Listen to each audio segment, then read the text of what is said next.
하나님 말씀은 신명기 5장 16절입니다. 우리 한번 다 같이 읽겠습니다. 내는 내 하나님 여호와께서 명령한 대로 내 부모를 공경하라. 그리하면 내 하나님 여호와가 내게 준 땅에서 내 생명이 길고 복을 누리리라. 아멘. 사랑하고 축복합니다.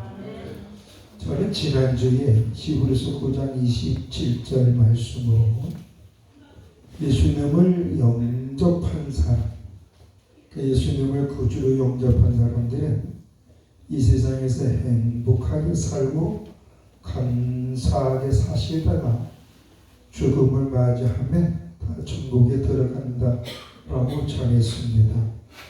그래서 저와 여러분은 이 땅에 살고 있지만 하나님의 백성이요 하나님의 자녀이기 때문에 이 세상에서 죽음을 맞이하는 순간, 다시 말해 이 세상이 끝나는 순간 영생의 길로 가는데 그 영생의 길 우리는 천국인 줄로 믿습니다.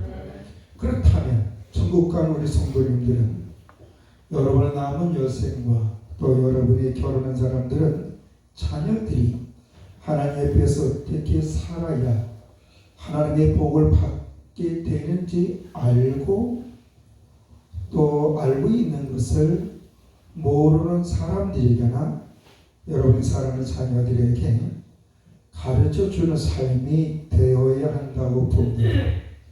그러면 먼저 하나님의 자녀인 우리가 또 우리 자녀들에게 가르쳐야 될 것이 무엇인가? 첫째는 하나님을 인정하는 것을 가르쳐야 될 줄로 믿습니다. 왜냐하면 하나님이 하나님 되심을 바르게 알지 못하면 그는 하나님 보시기에 합당한 삶을 살지 않고 엉뚱한 삶을 살다가 스스로 의로운 길로 가는 것 같지만 결국에는 멸망의 길로 가기 때문에 그렇습니다. 예수님도 누가복음 12장 8절에 내가 또한 너희에게 말하노니 누구든 사람 앞에서 나를 시인하면 인자도 하나님의 사자들 앞에서 그를 시인할 것이요 라고 했습니다. 이것은 무슨 얘기냐면 너희들의 삶의 현장에서 다시 말해 예수를 구주로 고백하는 그런 삶의 내용이 있다면 나 또한 하나님의 사자들 앞에서 너희를 인정할 거다. 그래, 저 사람은 나를 믿고 내 말에 순종한 사람이라는 것을 고백한다는 거예요. 근데 그 고백은 어떤 고백이냐? 최후 심판 때 책임져 준다는 얘기인 줄로 믿습니다. 아멘? 그러니까 하나님의 최후 심판 때 우리가 이 땅에 살아가면서 믿음으로 그리스도인답게 살았다면 하나님은 최후 심판 때 천사들 앞에서 또 성부 하나님 앞에서 우리를 인정해 준다는 얘기인 줄로 믿습니다. 그래서 삶의 현장에서 하나님을 아버지로 고백하고 예수님을 구주로 시인하는 사람에게 있어서 가장 기본적인 계명이 있는데 그 계명 법칙이 있죠? 그것은 바로 십계명인 줄로 믿습니다.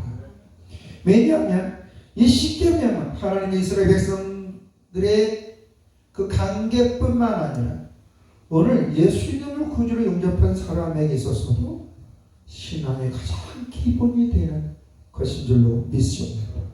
그래서 저렇게 20장 1절에서 6절의 말씀을 보면 좀 길지만 같이 한번 읽겠습니다. 하나님이 모든 말씀으로 말씀하여 이르실 때 나는 너를 애굽 땅 종되었던 집에서 인도했는 내 하나님 여호와니라. 너는 나 외에 다른 신을 네게 두지 말라. 너를 위하여 생긴 산을 만들지 말고 또 이로 하늘에 있는 것이나 아래로 땅에 있는 것이나 땅 아래 물속에 있는 것에 어떤 형상도 만들지 말며 그것들에게 절하지 말며 그것들을 섬기지 말라. 난 네 하나님 여호와는 질투한 하나님 중 나를 미워하는 자의 죄를 없대. 아버지보다 오늘에게로 삼산에 이르게 하거니와 나를 사랑하고 내 계명을 지키는 자에게는 천대까지 은혜를 베푸느니라. 여기 보면 이 두 가지를 제시해주고 있습니다. 첫째는 나 외에 다른 신이 없다. 이것은 무엇을 얘기하냐면 이스라엘 백성들이 약 430년 동안 애굽에서 노예 생활할 때에 그들은 애굽에서 있으면 수많은 다신교 문화 속에서 살았습니다. 그 애굽의 문화 속에서 다신교 문화 속에 살면서 그들은 모든 신들을 동등하게 여겼습니다. 특히 바알과 아세라를 섬기면서 풍류의 신과 다심의 신을 섬기면서 그 안에서 살았습니다. 그러나 이스라엘 백성들은 그의 조선 아브라함과 하나님과 언약하신 대로 때가 되매 약속의 땅 가나안 땅까지 들어가기 위해서 하나님 모세를 통하여 출애굽시킨 줄로 믿습니다. 그러면서 자 너희가 살던 그 애굽에서 진정 너희를 약속의 땅 가나안까지 인도한 신은 누구냐? 나다. 누구의? 언약의 하나님, 여호와 하나님, 약속을 지키시는 전능하신 하나님이라는 것인 줄로 믿습니다. 언약대로 약속대로 이루시는 나 외에 없다는 왜냐하면 애국의 모든 문화 모든 신들 누가 만들었어요? 사람들의 종교 열심으로 우상 숭배 하나 만든 줄로 믿습니다. 인간들이 만든 인간들의 가치관과 이념과 사상으로 만든 종교에 불과한 거예요. 영적으로 사단의 미혹에 넘어간 행동이겠죠. 그러나 언약하신 대로 나 외에 너희를 끝까지 책임져 주는 신은 없다라는 얘기인 줄로 믿습니다. 그러니까 하늘에 있는 별이나 또한 바다에 있는 것이나 땅 아래에 있는 것, 물속에 있는 어떤 형상도 만들지 마. 그것들을 신이라고 그것들을 절하고 그것들을 경배하지 말라. 왜? 나는 형상이 없다라는 얘기인 줄로 믿습니다. 그러는 가운데 만약에 그것들을 경배하고 그것들을 신격화시키고 그것을 추종해서 그것을 의지한다면 나 여호와는 질투하는 하나님이래. 그 질투하는 하나님은 그들의 행위에 의해서 심판을 하신다는 것을 이야기하지만 나를 사랑하는 내 계명을 지키는 자에게는 천대까지 인내를 베푼다는 영원히 그 가문을 지켜준다는 얘기인 줄로 믿습니다. 그런 가운데 7절에서 12절까지는 하나님을 경외하는 자들이 기본적으로 자신의 이야기를 가르쳐 줍니다. 한번 읽어볼까요? 너희는 내 하나님 여호와 이름을 망령되게 부르지 말라. 여호와는 그 이름을 망령되게 부르는 자를 제압하지 아니하리라. 안식일을 기억하여 거룩하게 지키라. 여섯 동안 심써 네 모든 일을 행할 것이나 일곱째 날은 네 하나님 여호와의 안식인 줄 너는 네 아들이나 네 딸이나 네 남정이나 네 여종이나 네 가축이나 네 문화나 머문의 계기라고 아멘을 돌아줄 말하라. 이는 여섯 동안에가 여호와가 하늘과 땅과 바다와 그 가운데 모든 것을 만들고 일곱째 날에 쉬었습니다. 그러므로 나 여호와가 안식일을 복되게 하여 그 날을 거룩하게 하였느니라. 아멘. 이 이야기는 뭐냐면 자 그렇다 이거예요. 나의 하늘에 신이 없고 내가 하늘에 있는 것이라 땅에 있는 것다 어떤 형상도 만들지 마. 그것들을 신이라고 우기면서 절하지 말라. 그러면 내가 그 가장을 어떻게 했다? 3, 4대까지 멸망하지만 너희가 나를 인정하고 나를 경배하면 내가 너희 천대까지 은혜를 주려 도와주고 함께한다는 얘기인 줄로 믿습니다. 그런 가운데 너희가 너희 필요에 의해서 내 이름을 함부로 도용하지 말라는 겁니다. 비근행들 하나님이 내 주인이니 이런 말 하지 말라는 내가 정직하고 내가 성실하고 내가 믿음이 있다는 것 증인은 하나님이야. 이런 말 하지 말라는 건 너의 이익과 너의 유익과 너의 만족과 너의 안위를 위해서 내 이름을 걱정하지 말라. 왜? 하나님은 거룩하신 분이기 때문에 그럴 줄로 믿습니다. 함부로 쓰지 말라는 거예요. 그러면서 안식일을 기억하라. 안식일은 뭐 하는 날이에요? 예배하는 날인 줄로 믿습니다. 아멘. 우리의 안식은 하루에 예배 드릴 때 오는 거예요. 여러분 예배 안 드려 보십시오. 하루, 이틀, 4일, 아니 첫 주, 2주, 한 달, 2달 가보십시오. 영혼이 공고해지고 삶의 방향성을 잊어먹습니다. 내가 무엇을 해야 될지 모를 때가 많아요. 그러다 보면 어떻게 돼요? 영적으로 사탄의 미움에 넘어가서 세상 쾌락과 안위에 빠지다가 결국에는 고난을 친구로 삼습니다. 그러나 예수를 구주로 영접한 사람이 정말 죽기보다 교회 가기가 싫어도, 교회 가면 맨날 잠을 잔다 할지라도, 예배당에 들어가서 잠을 자고 코를 골고 주변 사람 쳐다본다 할지라도 이 안에 들어온 사람들은 언젠가 하나님께 그에게 은혜 주어서 예수가 나의 구주구나, 하나님 나의 하나님이구나 알게 되어 영혼이 평안하고 삶의 소망이 생길 줄로 믿습니다. 더군다나 인생이 힘들 때, 옛날에 어떤 목사님 나한테 이런 말씀해 주셨지, 그거 기억하여 주의 이름을 부르면 그에게는 새 삶의 새 축복 역사가 이루어질 줄로 믿습니다. 오늘 많은 사람들이 안식일을, 다시 한번 주일 성소를 아주 우습게 여깁니다. 가볍게 여깁니다. 동호회 꽃놀이 가는 것만도 중요하게 여기지 않아요. 주일날 예배 드릴래? 꽃놀이 갈래? 꽃놀이 가는 사람들이 대만입니다. 우리는 예배에 우리의 온 힘을 기울여서 예배 드리고자 한다면 주님은 그 중심을 보시고 그에게 복을 주신데 그 이름을 복된 자로 만들어 주실 줄로 믿습니다. 그런 가운데 인간으로서 삶 속에서 가장 기본적으로 해야 될 것이 바로 오늘 우리가 읽은 말씀과 연결되는데, 출애굽기 20장 11절 같이 읽겠습니다. 내 부모를 공경하라. 그리하면 네 하나님 여호와가 네게 준 땅에서 내 생명이 길리라. 아멘. 여기 보면 내게 준 땅에서 내 생명이 길게 준다. 이건 뭐예요? 내게 준 땅이 뭡니까? 내가 거하는 환경입니다. 아멘.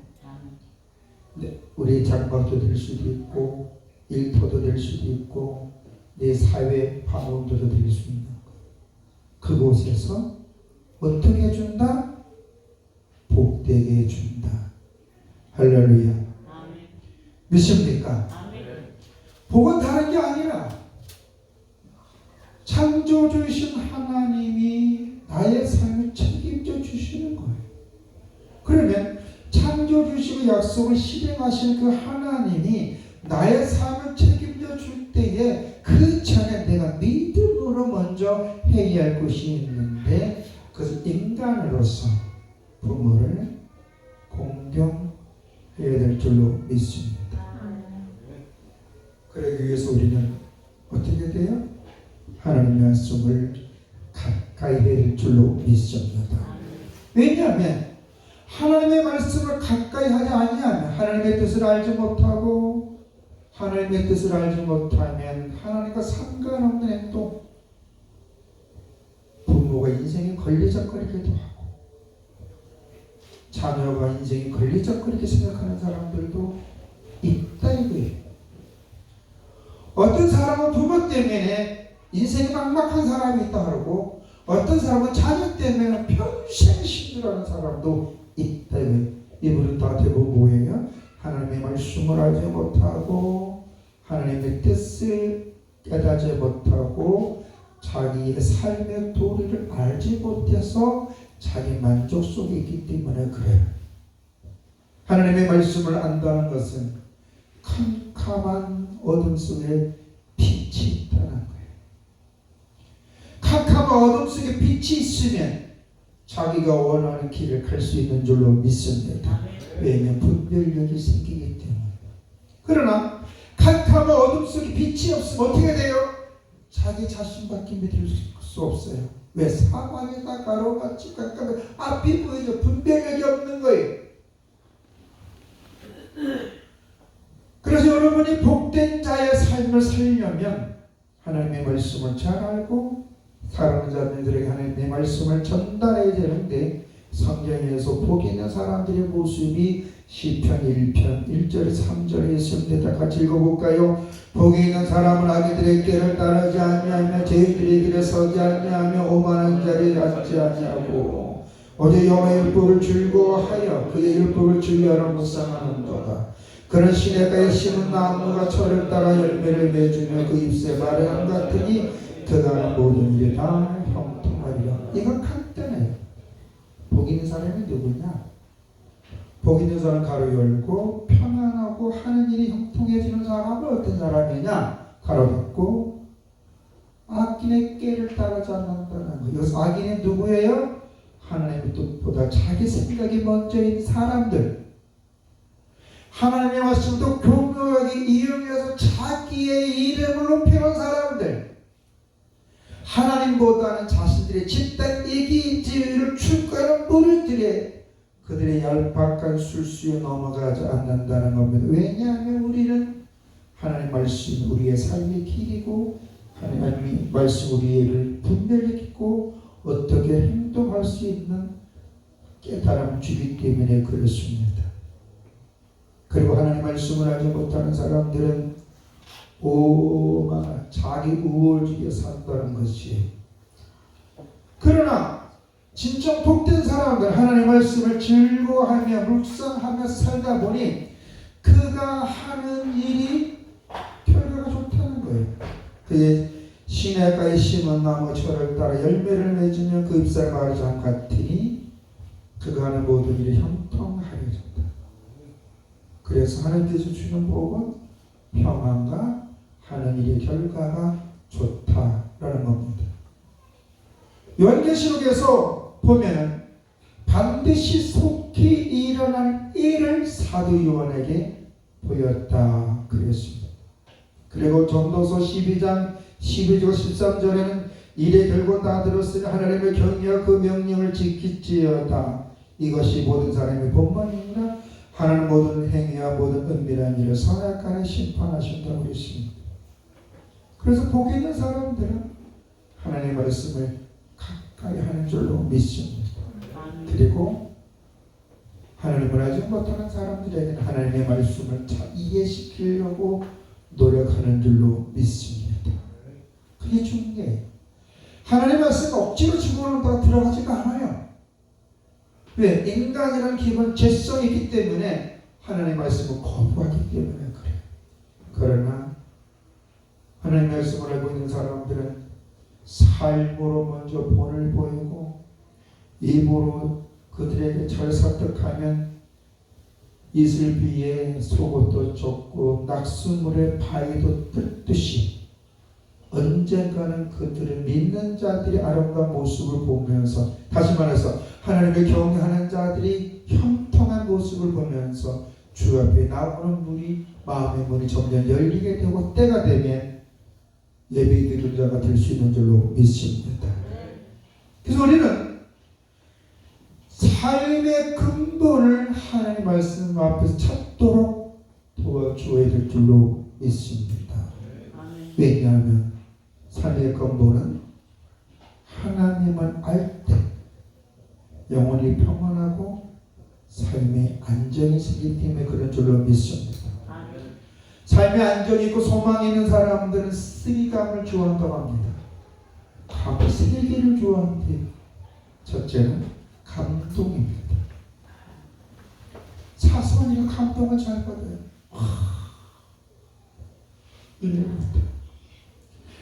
제가 가끔가다 감동 파괴주의자가 되는데, 많은 분들이 한강 경치를 보고 좋은 산을 보면 하나님의 창조는 위대하다 그래요. 그때 제가 옆에서 고춧가루 팍 칩니다. 어떻게 칠까요? 어떻게 칠까? 이거는 하나님의 창조물이 아니라 노아의 방주 때 대격변으로 이루어졌던 그 후에 만들어지는 자연입니다. 원래 창조물은 더 아름다웠을 것이다. 이것 때문에 감탄하지 말라고 고춧가루 팍 뿌립니다. 사실이에요. 지금의 모든 형태는 노아 홍수의 대격변 이후 만들어진 모습입니다. 창조 때의 모습은 아닙니다. 믿으십니까? 아리가리해요? 사실이에요. 지금의 모든 이 세상의 형태는, 자연은 노아 홍수 대격변 이후에 만들어진 거예요. 그러니 노아 홍수 전의 모습은 얼마나 아름다웠을까? 한마디로 보기 좋았더라인 줄로 믿습니다. 아멘. 우리는 그 모습을 천국 가서 더 실감 있게 느낄 때 올 줄로 믿습니다. 감동의 감동. 두 번째는 뭐죠? 감탄을 잘합니다. 세 번째는 감사를 잘하게 될 줄로 믿습니다. 삶의 근본을 하나님 앞에 찾는 사람들은 감동 있고 감탄하고 감사하다 보니 그 영혼이 행복하고 그가 하는 일이 즐겁습니다. 그러나 교회를 다니고 신앙생활 한다고 하면서도 하나님의 말씀을 통해 하나님의 뜻을 깨닫지 못하고 믿음의 본분이 무엇인지 알지 못하며 살아가는 사람들은 세 가지 불을 좋아합니다. 세 가지 불을 좋아해서 첫째로 불평이, 매사가 불평이에요. 이래서 불평, 저래서 불평. 그리고 불만이 많아요. 불평이 생겨 자동으로 불만이 따라오죠. 그러다 보니 그 영혼은 늘 불안 속에서 살아갈 수밖에 없습니다. 우리 세 가지 불이 아니라 세 가지의 감을 좋아하는 저와 여러분이 되어야 될 줄로 믿습니다. 그래서 삶의 근본을 안다는 것은 다른 말로 영육의 질서를 안다고 볼 수 있습니다. 영육의 질서, 영적으로 어떻게 해야 될 것이고 사람의 도리로서 어떻게 해야 될지 깨닫게 되는 거예요. 그러다 보니 위로는 하나님을 경배하고, 삶의 내용에서 가장 기본적으로 인간의 도리로서는 부모를 사랑하고 이웃을 소중히 여기는 게 6계명부터 시작해서 10계명인 줄로 믿습니다. 자, 그러면 하나님은 하나님을 경배하는 사람들에게 복을 주시는 첫째, 안식처를 주는 줄로 믿습니다. 영혼의 안식처. 여러분, 영혼의 안식처에 있는 사람하고 없는 사람 삶의 질이 달라요. 안식처라는 게 여러분의 가정도 될 수가 있고 결혼도 될 수도 있지만 교회도 될 줄로 믿습니다. 성도는 교회가 영적으로 안전되어야 돼. 교회를 통해서 행복이 있고 소망이 있고 감사가 있어야 될 줄로 믿습니다. 예수 믿는 사람들이 오늘날 가장 상처를 많이 입는 데가 두 군데. 첫째, 가정이에요. 부모로부터, 형제로부터 상처를 입을 때가 많아요. 근데 왜 그럴까요? 자기 마음 오픈시키지 않을 때 그래요. 우리 예수 믿는 사람들은 저는 박스가 되지 말고 보자기가 되라고. 박스는 틀이 있어서 늘 제한적입니다. 그러나 보자기는 어떤 형태든 다 감싸서 그걸 이동수단을 쓸 수 있는 줄로 믿습니다. 모양 상관없습니다. 그게 상관없습니다. 보자기만 튼튼히 크면 어떤 물건도 다 싸서 갖고 나가는 줄 믿습니다. 자기 박스가 필요 없습니다. 있는 그들, 상대편에 있는 그들을 품고 그들을 감싸주면서 그들에게 소망을 주는 것이 그리스도인의 가정이 될 줄로 믿습니다. 오늘 우리들의 가정은 어떻습니까? 자꾸 박스를 만들어요. 저 또한 그런 게 있습니다. 그러나 제 그는 기도만 합니다. 교회가 어떻습니까? 교회는 하나님께 주신 영혼의 안식처요, 주님을 만나고 경배하고 주 안에 새 힘을 얻는 거룩한 곳인 줄로 믿습니다. 성도는 교회가 편안해야 돼요. 아멘. 맨날 담임 목사가 불독이 되면 안 돼요. 담임 목사가 맨날 호랑이 선생되면 안 돼요. 교회는 늘 말씀과 기도로 위로받고 평안 주고 덕담을 하면서 상대방의 지난 삶을 볼 것이나 미래를 보면서 믿음의 말, 현재의 허물을 덮어주고 그가 옳은 선택하셨도록 우리가 먼저 옳은 삶을 살아야 될 줄로 믿습니다. 그게 교회가 되어야 됩니다. 어떤 교회는 이렇다고 합니다. 담임 목사님 예배 시간에 조그만 애가 떠들면 저 부모는 뭐가 있냐고 혼통을 치는데, 아니 그 꼬마가 교회에서 얼마나 편안하게 왔다 갔다 했습니까? 그렇죠? 난 제발 우리 교회 그런 애들이 좀 바글바글 했으면 좋겠어. 한쪽에서 젖 먹는다고 병풀 물고 한쪽은 돌아다니고 그 얼마나 살아있는 생동감이 있는 곳입니까? 현실적으로 아무리 거룩한 몸에 평안이 없는데 애들이 교회 가자면 거기 엉덩이부터 쫙 빼는데, 만약 우리 교회 그렇다면 저는 회개해야 돼요. 담임 목사로서 그거는 잘못된 목회를 했기 때문에 회개를 해야 돼요. 반대로 여러분의 교회에 오기를 즐거워한다면 저는 감사합니다. 왜? 모든 교회는 모든 사람이 와서 평안을 느끼고 하나님과 아름다운 관계가 형성되고 교회에서의 안식을 취하고 세상을 이길 수 있는 에너지를 공급받는 것이 교회가 되어야 될 줄로 믿습니다. 저는 교회는 저는 영적 주요소라고 하는 게 바로 그렇습니다. 두 번째는 장수연을 준다고 했어요. 장수는 뭐예요? 오래 사는 것. 여호와를 경외하는 자는 장수한다 그랬어요. 내게 준 땅에서 장수한다 그랬어요. 그래서 성도님들 건강하시다가 다 자는 잠에 8899 123 40 합니다. 그게 뭐라고요? 88하게 99시 서다가 하루에 3, 4일 아프다가 천국 가시길 바랍니다. 아멘. 주는 순간까지 88하게 살아야 돼. 정말. 제가 이번 일주일 동안 존경하는 목사님 낙골 땅에도 갔었고, 공안당이라고 그러지 요새? 김영혁 목사님, 김형영 목사님 낙봉강땅 분당시에 있는 곳도 갔어.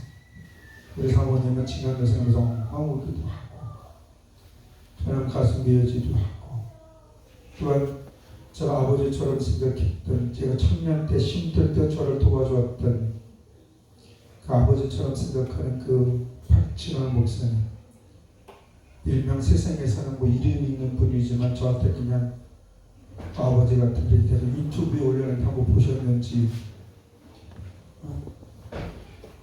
마가다라번 박배우 목사님 좀 작은 아버지 박진원 목사님 만나서 이런 얘기 저런 얘기도 하고, 또 우리 시청에 있었던 문교교회의 전 목사이신 박경천 목사님 가정에 가서 교제도 하고 그러고 왔습니다.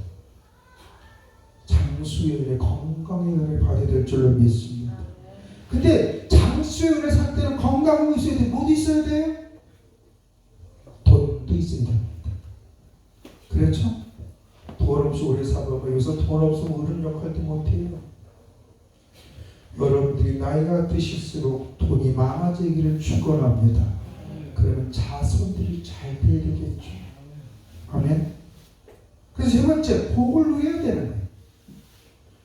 복, 평안과 하나님 주의 이름으로 축원합니다. 그래서 이것을 자손들에게 물려주려면 그 자손들이 여호와를 경외할 때 온다는 것, 부모를 공경할 때 선물로 온다는 것을 깨닫게 해줘야 될 줄로 믿습니다. 그래서 부모를 공경하지 않는다면 어떻게 되겠습니까? 신명기 27장 6절에 그 부모를 경솔히 여기는 자는 저주를 받을 것이다. 잠언 30장 17절에 아비를 조롱하며 어미 순종하기를 싫어하는 자의 눈은 골짜기에 마귀에게 쪼이고 독수리 새끼에게 먹이리라. 멸망한다는 거예요. 출애굽기 21장 17절에 자기 아버지로 어머니를 저주하는 자는 반드시 죽일지니라. 여기서 아버지로 어머니를 저주한다는 것을 무시하는 거예요. 무시하는 거. 어떻게 하라고요? 부모 없이 여기는 자를 죽여버리라는 거예요. 사실 우리 죽였지 많이 했죠. 십자가 보이는 은혜가 있기 때문에 여기까지 온 줄로 믿습니다. 이제 우리는 지금부터 하나님의 말씀을 통하여 우리 육체의 부모님을 공경하려고 노력하고 그 주님 앞에서 그 내 부모를 존경하고 부모의 말씀에 순종하고 부모의 마음의 평안과 기쁨을 주기 위해서 노력해야 될 줄로 믿습니다. 잠언 23장 25절에 내 부모를 즐겁게 하면 내 날 어미를 기쁘시게 하라고 했습니다. 그리고 세상에서 가장 큰 복을 주는 것은 무엇이냐? 부모님을 전도하는 것인 줄로 믿습니다. 가장 큰 효도는 예수 안 믿는 부모를 전도하는 것. 아멘. 생각해 보세요. 우리는 죽음을 어디 간다고 확신해요? 그 예수 안 믿는 사람 어디 가요? 그럼 우리 부모가 지옥 가길 바래요? 불행합니다. 그러면 내가 하나님을 경외하는 사람이라면, 내가 하나님 앞에 있는 축복된 사람이라면 내 삶의 내용으로 내 부모님을 전도하려고 내가 더 바르게 살고 성실하게 살고 부모를 존중해 주면서 살아야 될 줄로 믿습니다. 어떤 사람은 부모하고 치료적인 사람이 있어. 부모가 나한테 해준 게 뭐가 있는데 태어난 거 자체만 감사한 거 아니에요? 어떤 청소년이 법원에서 보호처분 이유를 받은 아이하고 대화한 적이 있는데 이 아이가 이런 얘기했어요. 왜 우리 엄마 아빠는 교도소를 들락날락하는지 미워 죽겠다는 거예요. 그럴 수 있어요. 부모님이 교도소 들락날락해. 그것도 아버지만이 엄마까지 덩달아. 얘가 뭐가 되겠어? 얘도 결국에는 뭐 송아지 누구 닮아요? 송아지 누구 닮아요? 엄마 닮잖아요. 그러면 이 아이도 그것이 죄를 인식을 또 하다 보니 폭행하고 남의 물고 훔치다 보니 결국에는 가정법원 가서 보호처분 입을 맞았는데 그 아이가 다행히 그 시설에서 예수를 영접했어요. 시설에 있는 그 선생님이 그 아이에게 하나님이 너를 예수 믿게 한 것은 네가 네 부모의 행실을 다 받아주고 네 부모님이 예수 믿도록 도와주게 하기 위해서 너를 먼저 예수 믿게 했다. 그랬더니 그 아이가 울었대요. 그래서 저한테 얘기 목사님 나도 내 엄마 아빠를 전도할 수 있나요? 그렇지. 이 아이가 왜 그럴까요? 예수를 믿으면 바르게 살 수 있다는 것을 알기 때문에 그런 거 아니겠습니까?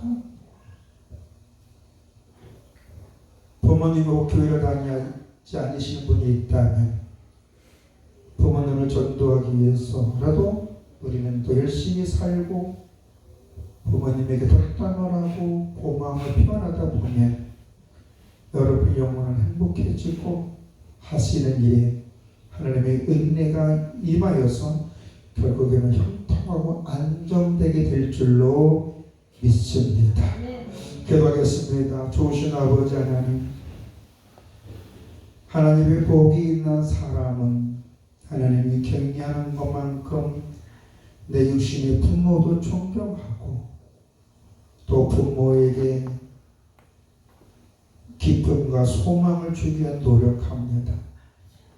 그러나 마음에 하나님 없는 사람은 부모를 없이 여기고 부모를 귀찮게 여기는데, 그래서 하는 성도님은 부모를 즐겁게 하며 또한 부모님 모시기에 더 아름다운 삶을 살 수 있도록 성령님이 도와주시옵소서.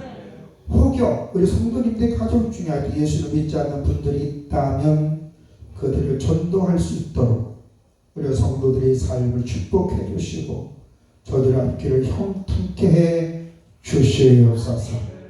예수님 이름으로 기도드렸사옵나이다. 아멘. 찬송가 300